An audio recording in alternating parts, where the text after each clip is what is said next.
Thank you, Iris. And that was a good segue because now Lauren will talk about construction and working with DOH here.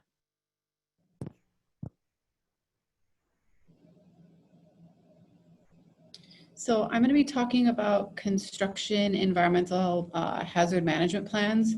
But before we get into that, just a quick segue, there are two other different types of environmental hazard management plans, both of which are for long-term management.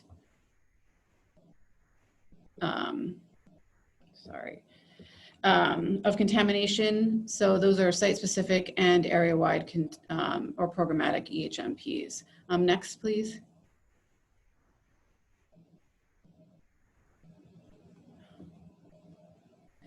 Okay, so first off, what's the purpose of a construction environmental hazard management plan, or a CEHMP? The primary purpose is to document the presence of residual contamination that's been left at the site. It's also to describe how the residual contamination will be managed during construction activities, as well as to describe measures to be taken to protect human health from hazards associated with the contamination that's at the site. Next, please. So when would you prepare a CEHMP? So typically you prepare a CEHMP for planned construction projects in one of two instances. The first would be following a thorough site assessment and completion of the H2H approved response action, and where even after you completed the response action, there's still residual contamination that remains in place. Or the second instance would be when contamination is detected during construction and H2H agrees that the site assessment may either be conducted concurrently with construction or following the completion of construction activities. We have an instance recently at the Malco IIT terminal at the Honolulu airport where they found contamination during construction. They didn't have a management plan. So due to the complexity of that project, we were able to work with them and have them do the site assessment concurrent with construction. The one thing you should keep in mind is if you are going to go with this instance, it can be really expensive because you're doing everything last minute. I believe it's cost them over $1 million in cost change orders just to address the contamination because they didn't have a management plan in place to begin with and they didn't know how extensive the contamination was in the area of the project. Another thing to note is typically EHMPs aren't the default response action. So if you're going to be doing a really flimsy phase 2 and you find contamination at one of your properties and you're like, hey, I'm just not going to deal with this right now. I'll just slap an EHMP on it and give it to DOH 90 days before I'm going to do construction. That's not the way it's supposed to be going according to Hawaii Administrative Rules 11-451. You need to go through the process. So ideally, you'd only fall into the second instance if you did an assessment and you just ran into something you weren't anticipating. Next, please. So what are the primary elements in a CEHMP?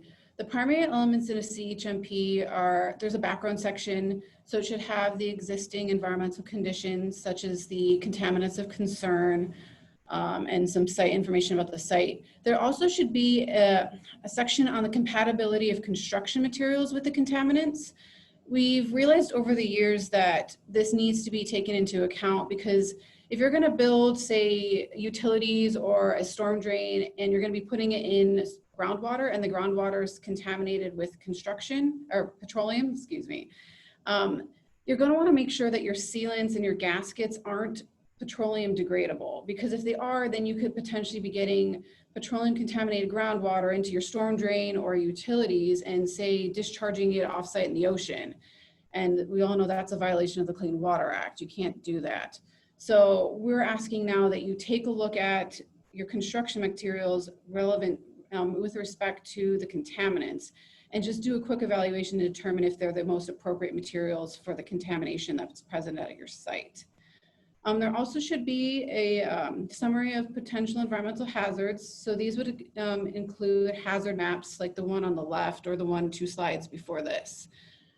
These hazard maps should Illustrate the locations where hazards such as direct exposure, vapor intrusion may be present at the site with respect to construction activities or where the building footprint's going to be, just so the contractors and the guys on the ground have a good idea of where they may run into some issues. There also should be a notification requirement, so all the info for the key personnel on the project. Also the requirement for on-site environmental oversight during construction, as well as a summary of construction activities. Now, we don't necessarily want your 300 pages of construction specs, because that's a bit much, but just a summary of what you guys are gonna be doing, because we wanna know, like, are you gonna be putting in piles that are 80 feet down, or are you just gonna be doing shallow excavation and you're not gonna run into groundwater? That helps us evaluate what concerns we need to be aware of to make sure that are being addressed in your management plan. Another thing would be, there also needs to be contaminated media management plan. So how you're gonna handle the soil, how the groundwater, stormwater, and any other media that could potentially become impacted or be impacted is handled. There also should be spill release response procedures as well as worker protection measures in the plan. Next. So there are some challenges to preparing a CEHMP.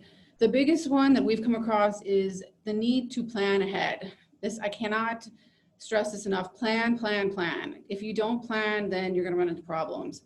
So a lot of times you need to plan, and the developer and the contractor need to work together to kind of come up with what's gonna happen in the field. And if certain things aren't known, like say you don't know where you're gonna take all the exported soil to, you don't know if you're gonna take it to a commercial industrial facility or if you're gonna take it to Bobby's daycare down the street. You need to come up with options and provide the details for both options to address anything that you could potentially be doing with this media. So like if you're gonna take it to an unrestricted site, you would sample soil at a different frequency than if you're gonna take soil to, say, a commercial industrial facility for reuse. So keep that in mind. I mean, it's better to put in multiple options than to just limit yourself to one and have to go back and revise it, because then that adds on review time for DOH again, as well as your guys' time to redo the plan. Also make sure that the preparer consults with other contractors. So especially if you're doing the construction evaluation, construction material evaluation, you're gonna wanna talk to the designer or the architect of the building to kind of discuss those materials and determine what's the best path forward. Next slide, please. So to basically help expedite the preparation and review of CEHMPs, because we all know construction projects are on a tight timeline, we basically come up with a template for CEHMP. It's currently available as an editable Microsoft Word file on our website. What it has is it has sections of pre-written text options, so it's kind of like choose your own adventure for your site. And these tables that need to be completed with project-specific information for your site. So the meat and all the bones is there. You just have to provide the information that's relevant for your site. We do ask, if you're going to use it, please complete all the sections. Do not delete sections that you don't like. In that case, you might as well just do your own CEHMP and not bother to use our template. The template's not required. It's meant to be a tool. It's just recommended that you use it because it may cut down on the DOH review time. Next slide, please. We also created a CEHMP addendum template. Now this probably won't be as useful for that many sites just because it's primarily for projects on sites that already have gone through and done the full response action and there was residual contamination left on site and they have a site-specific or a programmatic EHMP that's existing, and they just happen to then be doing a construction project. So a good instance of where we envision these addendum templates being used would be, say, for the state-owned airport's programmatic EHMP that they have. The main thing with the addendum is what it does is it allows you to use your existing site-specific long-term management plan, EHMP, and just amend it to include the construction project-specific details that's lacking in your existing site-specific or programmatic EHMP. We do require that before you complete an addendum, you need to submit an addendum request form to our office, because we want to take a look at the existing site-specific or programmatic EHMP to make sure that it's relevant, it's not outdated, that it has sufficient information in it before you just go ahead and complete the addendum template. If it doesn't, and say it's older and hasn't been updated in like 10 years and the guidance isn't really relevant, we would probably require that you just prepare a regular CEHMP. Next slide, please. So we do have all these templates. They're on our website. Keep in mind the templates, they're living documents. We envision ourselves updating these over time as people use them and provide comments and questions on them. They're meant to be tools. They're not meant to be a hindrance for anyone. We also have some fact sheets on our website, such as, you know, that may help with construction projects. And as Iris mentioned previously, you know, we do request that you guys notify us of planned construction projects on contaminated sites at least 90 days in advance. That way it gives us some time to be able to work with you to make sure everything's ready to go when construction starts. Next slide. So if you guys have any questions or comments on CEHMPs, please feel free to reach out to me or anyone else in our office. Thank you.